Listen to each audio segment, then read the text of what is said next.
रोज़ 6 घंटे ही पढ़ाई करती थी और स्कूल रेगुलर और कोचिंग भी जाती थी मैं। MPBSE या Madhya Pradesh school examination board ने 12वीं कक्षा के परीक्षा परिणाम घोषित कर दिए हैं। इस बार के परिणामों में भी मध्य प्रदेश की होनहार छात्राओं ने बाजी मारी है। MP बोर्ड टॉपर्स लिस्ट में लड़कियों का दबदबा रहा, यानी हर स्ट्रीम में लड़कियां ही टॉप 1 की पोजीशन पर रहीं। बात सबसे पहले MP बोर्ड के ओवरऑल परिणामों की करें तो पूरे मध्य प्रदेश में प्रियल द्विवेदी ने टॉप किया है। मैहर की रहने वाली Priyal Dwivedi math science stream की स्टूडेंट हैं, जो पूरे राज्य में अव्वल रहीं। इन्हें 500 में से कुल 492 अंक हासिल हुए हैं। कैसा लगा जब रिजल्ट आया, आपका नाम आया, तो क्या सोचा आपने कि कौन है ये? लगा नहीं कि मेरा ही है, लगा किसी और का आ गया। और जब धीरे धीरे सबने बताया तो बिलीव होने लगा। खुशी हो रही है बहुत। और आगे क्या करना चाहेंगे? आपका क्या आगे मैं सिविल सर्विसेज में जाना चाहूँगी। और इसका ये जो श्रेय किसको देना चाहेंगे आप? इसका विद्यालय को श्रेय देना चाहूँगी, विद्यालय के शिक्षकों का देना चाहूँगी, प्रिंसिपल सर का देना चाहूँगी और माता पिता का देना चाहूँगी। शिक्षा में कितना समय लेते थे? पढ़ाई लिखाई में, खेलने में, कूदने में, क्या? रोज़ 6 घंटे ही पढ़ाई करती थी और स्कूल रेगुलर और कोचिंग भी जाती थी मैं। और खेलने के समय कम था, 1 घंटे ही काफ़ी था खेलने के लिए। मध्य प्रदेश के छात्र छात्राओं को क्या बोलना चाहेंगे? कैसे तैयारी करें और क्या शिक्षा में ध्यान दें? कंसिस्टेंट रहें और रेगुलर पढ़ाई करें, स्कूल जाएं और NCERT रेगुलर पढ़ें। बधाई का दौर भी लगातार जारी है, कैसा महसूस हो? बहुत अच्छा लग रहा है। मोबाइल में कितना समय देती थी? मोबाइल में समय कम ही था। मोबाइल को मैंने 12वीं के पहले ही छोड़ दिया था कि अब नहीं करना है, मोबाइल नहीं देखना है, क्योंकि डिस्ट्रैक्शन होता था उससे। सोशल मीडिया को लेकर क्या कहना चाहोगे कि बचना चाहिए इससे या फिर चलाना चाहिए? बचना चाहिए, क्योंकि वो डिस्ट्रैक्शन देता है पढ़ाई के समय, तो उससे दूर रहना चाहिए। सोशल मीडिया का उपयोग किस चीज़ में करना चाहिए सबसे ज़्यादा आपकी ओर से? पढ़ाई में करना चाहिए सोशल मीडिया का। ये तो प्रियल बहुत अच्छी बच्ची थी शुरू से ही, और ये जब विद्यालय में आती थी ये सिर्फ पढ़ाई में ही रहती थी, हर पीरियड अटेंड करती थी और जो भी इसको दिक्कत होती थी अलग से आके टीचरों से पूछती थी, समझती थी और घर में जाके भी ये प्रॉपर पूरी तैयारी करती थी। इसकी सारी नोट्स कंप्लीट रहती थी और पढ़ाई में मतलब हमेशा ही टेस्ट वगैरह होते थे, एग्ज़ाम जो होते थे, सभी एग्ज़ामों में इसके नंबर 1 नंबर भी कम होते थे तो ये बच्ची बहुत सोचती रहती थी कि कहाँ कट गया मेरा नंबर, और फिर इसको प्रॉपर आके पूरी तैयारी करती थी। हर विषय में बहुत ध्यान देती थी, कोई भी मतलब इसमें नहीं रहता। क्लास में भी बहुत शांत और चुप रहती थी, ज़्यादा किसी से बात नहीं करती थी। और बिल्कुल का क्या था, बच्चों को सपोर्ट करती थी? बहुत बच्चों के साथ तो सबके साथ घुल मिल के रहती थी। इसकी जो फ्रेंड रहती थी उनके साथ भी अच्छे से रहती थी।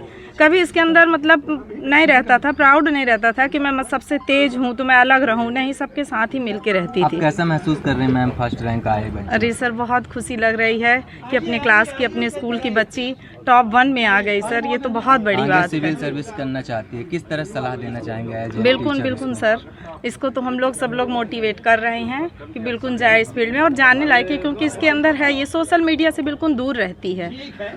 तो इसके लिए बढ़िया है, जाए सर।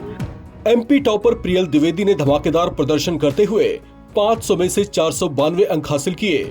मध्यम वर्गीय परिवार से आने वाली प्रियल द्विवेदी अमरपाटन के कन्या शासकीय उच्चतर माध्यमिक विद्यालय की छात्रा हैं, जिन्हें हिंदी में 100 में से 100 अंक, केमिस्ट्री में 100 में से 100 अंक, अंग्रेजी में 97 अंक, गणित में 98, वहीं फिजिक्स में 97 अंक हासिल हुए हैं।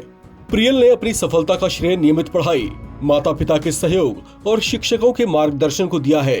उन्होंने कहा कि हर विषय को उन्होंने समय देकर समझा और कभी भी पढ़ाई से समझौता नहीं किया।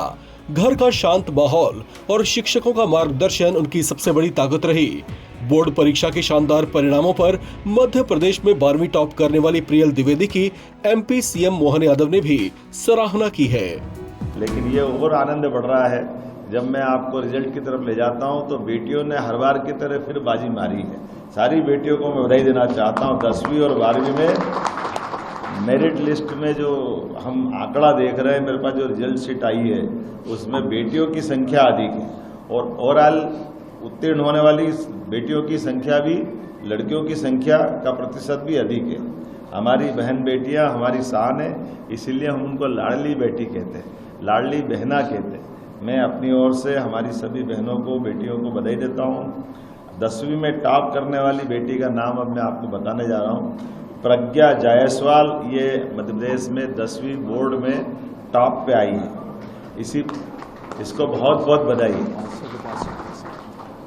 500 में से 500, एक भी कम नहीं आया। मैं तो ये सोच के परेशान हूँ और मैं उस बच्ची से जरूर मिलना चाहूँगा, आखिर करा क्या, कितना अच्छा लिखा होगा उसने कि 100% हमारे बच्चियों का रिजल्ट। यहाँ मैं अपनी सभी बेटियों को बधाई दूंगा। दूसरी 12वीं से प्रज्ञा कहाँ से है अभी थोड़ी देर बाद मालूम पड़ जाएगी। सिंगरौली, एकदम दूरस्थ हमारा से अंचल है। और ये प्रियल कहाँ की है? ये सतना। एक दूसरी बेटी सतना की है, प्रियल द्विवेदी, ये 12th में टॉप कर रही है। इसको भी बधाई दे रहा हूं मैं। ये है सतना की 492 इसने नंबर लाए हैं। इसको बधाई देता हूं। प्रियल द्विवेदी, ये भगवान राम चित्रकूट है और चित्रकूट के जिले वाली सतना से आने वाली बेटी है। प्रियल के पिता पुंडरीकाक्षाय द्विवेदी, जो खुद भी एक शिक्षक हैं, उन्होंने बताया कि उनकी बेटी का सपना IAS अधिकारी बनने का है और इस उपलब्धि से उनके सपनों को एक मजबूत आधार मिल गया है। उन्होंने कहा कि प्रियल हमेशा से पढ़ाई को लेकर गंभीर रही हैं और कठिन परिश्रम करती रही हैं। प्रियल के पिता ने बताया कि उनकी बेटी सोशल मीडिया से भी काफी दूर है और पूरा समय पढ़ाई को ही दिया करती थी। कैसा लगा जब रिजल्ट आया, आपका नाम आया, तो क्या सोचा आपने कि कौन है ये? लगा नहीं कि मेरा ही है, लगा किसी और का आ गया। और जब धीरे धीरे सबने बताया तो बिलीव होने लगा। खुशी हो रही है बहुत। और आगे क्या करना चाहेंगे? आपका क्या आगे मैं सिविल सर्विसेज में जाना चाहूँगी। और इसका ये जो श्रेय किसको देना चाहेंगे आप? इसका विद्यालय को श्रेय देना चाहूँगी, विद्यालय के शिक्षकों का देना चाहूँगी, प्रिंसिपल सर का देना चाहूँगी और माता पिता का देना चाहूँगी। शिक्षा में कितना समय लेते थे? पढ़ाई लिखाई में, खेलने में, कूदने में, क्या? रोज 6 घंटे ही पढ़ाई करती थी और स्कूल रेगुलर और कोचिंग भी जाती थी मैं। और खेलने के समय कम था, 1 घंटे ही काफ़ी था खेलने के लिए। मध्य प्रदेश के छात्र छात्राओं को क्या बोलना चाहेंगे, कैसे तैयारी करें और क्या शिक्षा में ध्यान दें? कंसिस्टेंट रहें और रेगुलर पढ़ाई करें, स्कूल जाएं और NCERT रेगुलर पढ़ें। बधाई का दौर भी लगातार जारी है, कैसा महसूस हो रहा है? बहुत अच्छा लग रहा है। मोबाइल में कितना समय देती थी? मोबाइल में समय कम ही था। मोबाइल को मैंने 12वीं के पहले ही छोड़ दिया था कि अब नहीं करना है, मोबाइल नहीं देखना है, क्योंकि डिस्ट्रैक्शन होता था उससे। सोशल मीडिया को लेकर क्या कहना चाहोगे कि बचना चाहिए इससे या फिर चलाना सही है? बचना चाहिए, क्योंकि वो डिस्ट्रैक्शन देता है पढ़ाई के समय, तो उससे दूर रहना चाहिए। सोशल मीडिया का उपयोग किस चीज़ में करना चाहिए सबसे ज़्यादा आपकी ओर से? पढ़ाई में करना चाहिए सोशल मीडिया का।